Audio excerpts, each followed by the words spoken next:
Oh, ho, ho, what a surprise. Mishima had a plan, and people were just jumping the shark as soon as they possibly could just to complain about, like, stuff with Celine. But, what a surprise. Celine was actually, like, putting this in her plan all along. Because we saw how she was when she first encountered Suzaku, and she just immediately jumped over his sword, was relatively fine, all his attacks, got barely a cut, and then got hit by that one attack. We actually don't see if like if any of her damage really kind of lasts, because she's hurt for a moment and then like gets right back up. We even see close-ups of her face. That cut is gone. So I legitimately think that she actually wasn't hurt, as that she used transformation magic probably to look more damaged, because she's still got the wounds in her human form, assuming that those were legit, and then goes into her dragon form and she's perfectly fine. With transformation magic, it's not like, oh yeah, each one has like a different set of like general health and durability and whatnot. It's like, no, she these are her forms, and definitely like her physical capabilities. They're gonna share certain aspects, but I mean her dragon form should be stronger in a lot of ways. But should be anything about her healing the second she goes into her dragon form. We've never even seen anything that would suggest that, because then it'd be like, once you achieve dragon status, it's like, oh, you get really badly hurt, go and turn into dragon form. It's like, okay, the heals up. Doesn't do that work that way. And Georg, I'll get to Georg and stuff in a second, like talk about him and just general like display, because I know some people were asking me about it, and I got, I'm gonna give my honest opinion. The other thing that I was really excited to see was just like one more Celine's dragon form, but also more of Diablos hopefully coming up.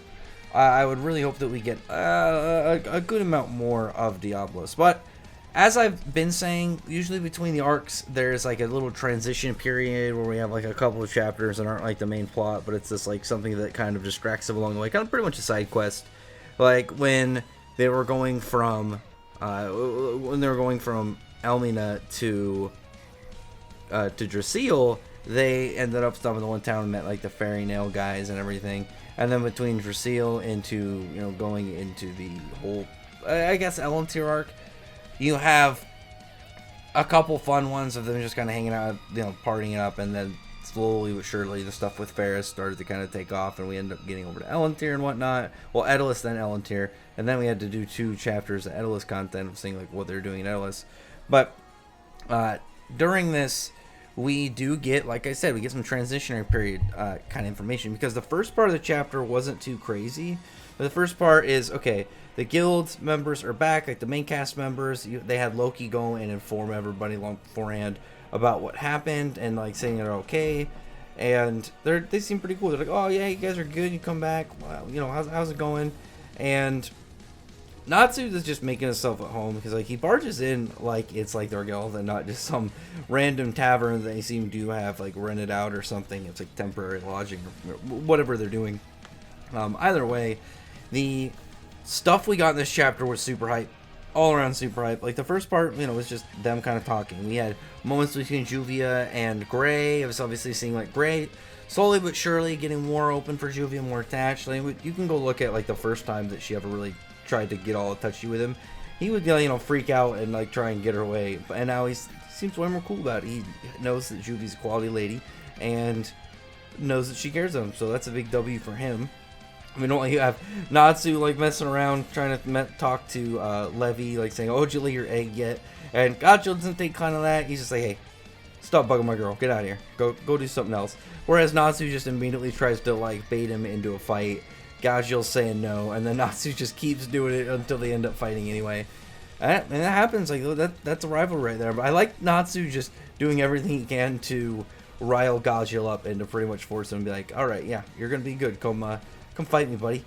I would assume it's not going to be a focus chapter, or it would be anything that would be like a real fight, because these ones I'm just guessing is going to be more of like a little skirmish, whatnot. Them just kind of brawling, nothing too crazy. It's like even if they start to get relatively okay in their bag with like magic and stuff, they would destroy that whole building relatively easy, like super quick.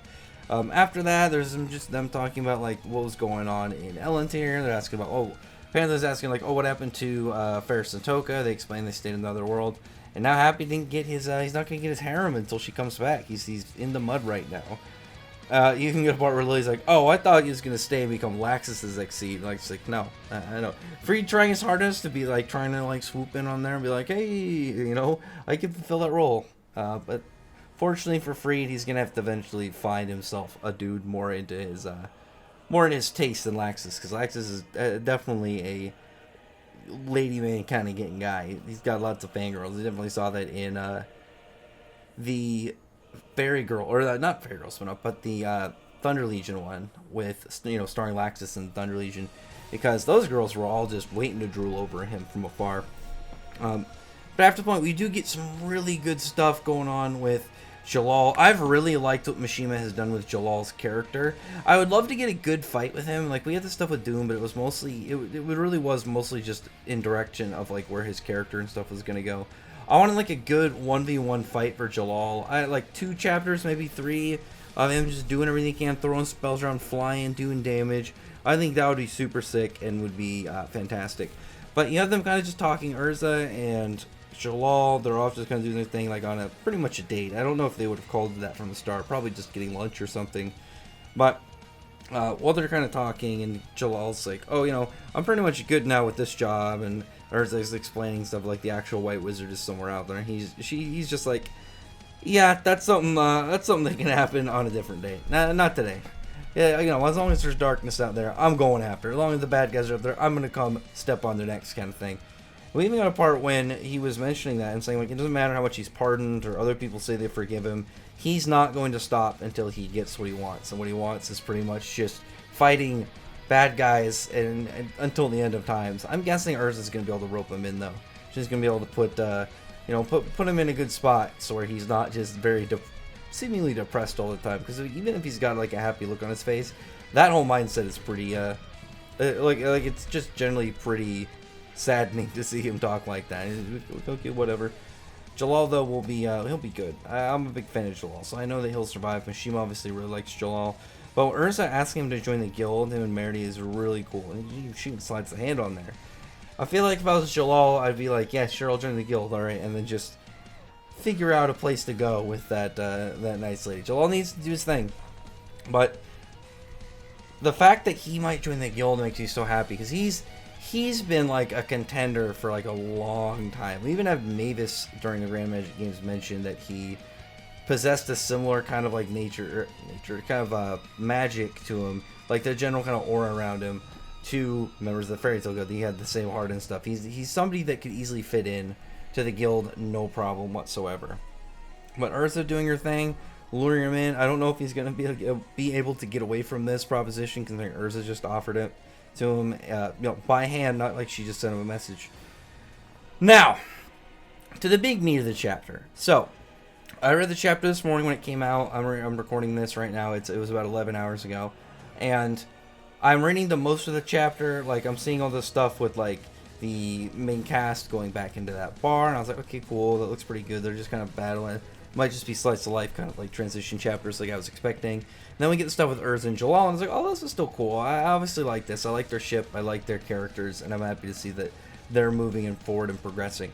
But the big thing in this chapter, they ended up getting down to, well, not they guess the camera, well, you know, got down to where Diablos is. Like, took over to Diablos, went right over there, propped that thing up for us to see, and I don't know what they expected with these like metal rings. Like, this is a dragon. This is like a top tier dragon. This is one of the strongest dragons that ever exist in their world, to our knowledge.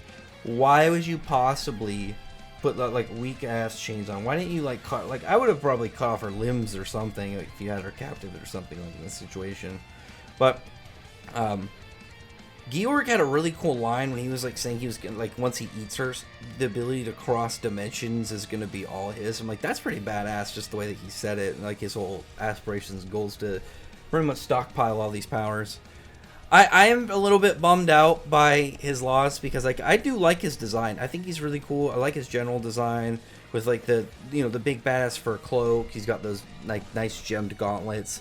He's got this crazy guy hair with a freaking beard and a mustache to connect him. Look, his eyebrows have their own damn shape. It looks like he's got the Celestial Spirit King's mustache on his like forehead. But Georg made a terrible mistake because when they were doing their thing, he's like just saying, "Oh, how's it got caught to be healed by humans?" Ha ha ha. And she's just asking about who killed Karnugi, obviously it being Georg, and Suzaku's like saying like, "Oh no, well, you end up doing it, and then I feast upon the flesh," that being where Suzaku got his magic and stuff from. He's like, "Oh, Celine is pretty much told me that that's her son, so." At that point, I just be like, "Get her out of here! Get her the fuck out of here! Let's just move her." But Georg's going up and like making fun of her, like making jokes about eating her kid, and now he's gonna eat her, and like change back into a dragon, like a big monster, so I can defeat you and show you the power of humans and stuff. And then yeah, Celine goes into her dragon form, immediately smashes through those metal chains. And when they're doing it, they're even hyping up Georg a little bit. They're just saying like Georg is even stronger than Suzaku. Like Suzaku mentions that Georg is a lot stronger than him, but Celine just says nope. And this is what I was talking about. Like it's not the same thing, but this was talking about when I was talking about spatial magic. And like if you went up against Celine, and say you're like Marin Hollow, where you cancel out other people's spatial magics, prevent them from doing it in the first place, and that somehow worked on Celine, so Celine couldn't just use her portals. Celine can usually just walk up and step on somebody. She just squish them with her bare hands. She's a big ass dragon, and I was right about that. So pretty good stuff. Well, while Georg's doing his thing, the only thing I would wish that we got from Georg before this, because like obviously I did a couple of videos on Georg, and I think he's got a really cool design. I mentioned that obviously earlier, talking about his hair and stuff, and like how his stick bracers on his wrists are and whatnot. But the thing is about him is I really wish Mishima just showed us what his magic looked like before he ended up, I would assume killing off Genma. If Genma survives somehow, I'd be really impressed. Like, what if one of his powers is regeneration and Mishima drew that arm that, like, is crushed? Because, like, right after he does little things like, "Oh, I'm going to show you my magic and see how strong I am." And then the second after that, Celine just takes her hand on one of her claws and slams it down and squishes this dude and kills his ass immediately. Now, there is obviously that possibility. Maybe Mishima would be like, "Oh, well, because of that arm, he can just regenerate from that or something." I'm perfectly okay with that. Like, I don't really mind when the characters die. Obviously, the antagonists and the protagonists, two different stories. You kill off way more antagonists than the protagonists in one series. But I would definitely say when it came to Georg, I just wish we got to see what exactly his magic looks like, what it does. Like, what is this weird 4-beast Dragon Slayer magic? I don't know what 4 beasts is. I only know the one from Toriko. I don't know if that's something in Japan, like an actual day or holiday, or maybe just some form of marked day on the calendar that that would be able to actually like get his whole setup. Like poor Georg, he had just a bad day in general. But like I said, the thing about when a character dies, and it's the same reason that like God Serena's death never really bothered me that much, really at all, is a character who ends up swings way too high out of their weight class at somebody way stronger than them, and that person who's stronger than them just decides, no, this is the kind of stuff that happens. They end up getting, they just end up getting wrecked in general, really. Hope you can't hear that sound. My cat is like trying to get into a bag of tortilla chips.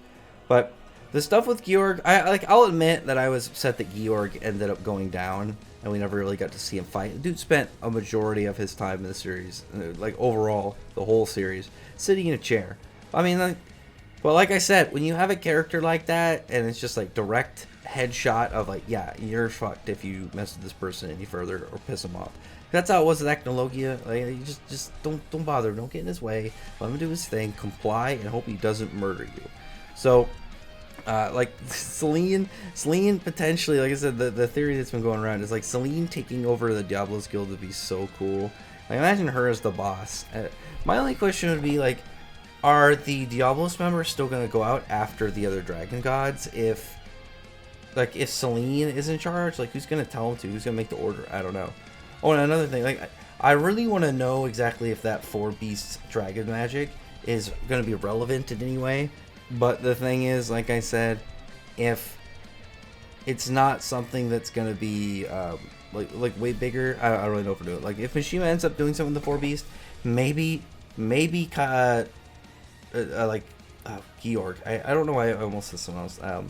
I was looking at his beard and his mustache, and for some reason, I think it's because I said his eyebrows look kind of like a mustache, and I thought of Kaido for some reason, for a split second. But if he's able to get it back, like there's still the chance maybe he's not dead, maybe he's going to regenerate from that like limb that flew away. That could be something. Maybe it has something to do with his dragon slaying, attributes, whatever powers he's got.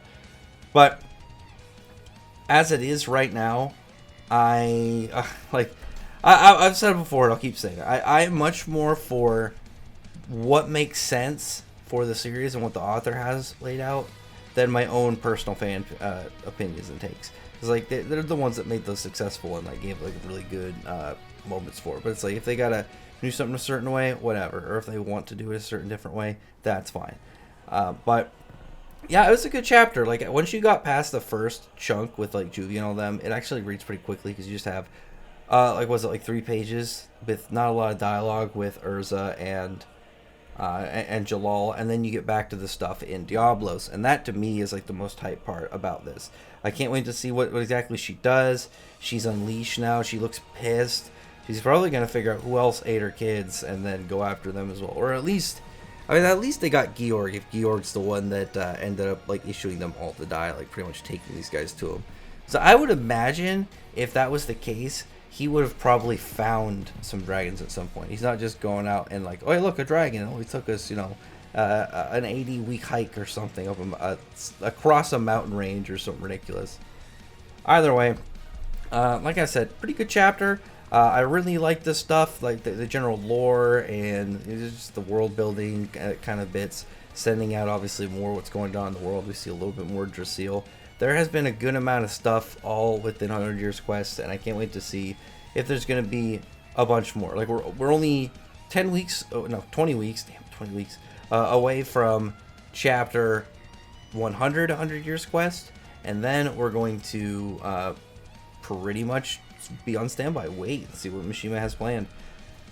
Regardless of which, sorry Georg, you got exactly what was going to happen to you. You should have known. This is a dragon god. Do not mess with her whatsoever. Like, imagine this guy trying to go and flex on Acnologia or any of these guys. Like, Acnologia would not have any of their nonsense whatsoever. He just squished them like an ant who won't leave him alone. He just squishes him under his foot or with his thumb, whatever. Anyway. Yeah, Celine, if she can take over a Dragon Slayers Guild, I think that'll be hilarious, but really badass at the same time. I wonder, actually, you know what I just realized? Is her dragon form has fur in some areas, and I guess her scales, like on her arms, aren't furry, but like, she just put her hand in blood. That's a real quick and easy way to get them that white furish color. I'm pretty sure the one on her back, though, is like a really light yellow, if it's still the same as what it was on, I think it's volume 8 of 100 Years Quest, I think. I'm pretty sure. It might be volume 7. I can't remember off the top of my head. Either way, yeah, Celine putting in work.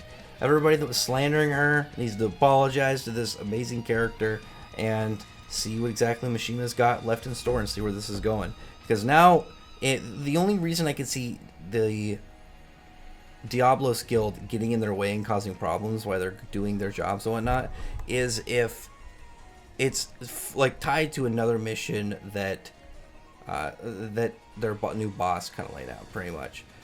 But either way, we're gonna have to wait and see what kind of goes down. Mishima is doing pretty good. Like Eden Zero and both Fairy Tail were both real heat this week, so I can't wait to see more and to see where like actual like larger scale events and whatnot kind of play out. So we'll see exactly what she's got playing with Diablos. I'm hoping in the next chapter too. It might be a little bit more whether or not Mishima wants to do the whole transition phase early, or maybe we'll get lucky and he won't do it. I don't know. Before we get to that though, comment below, thumbs up the video, we're friendly, like, and subscribe, and check out my other videos. But that, I appreciate it. Subscribe. Thank you all for listening. Bye.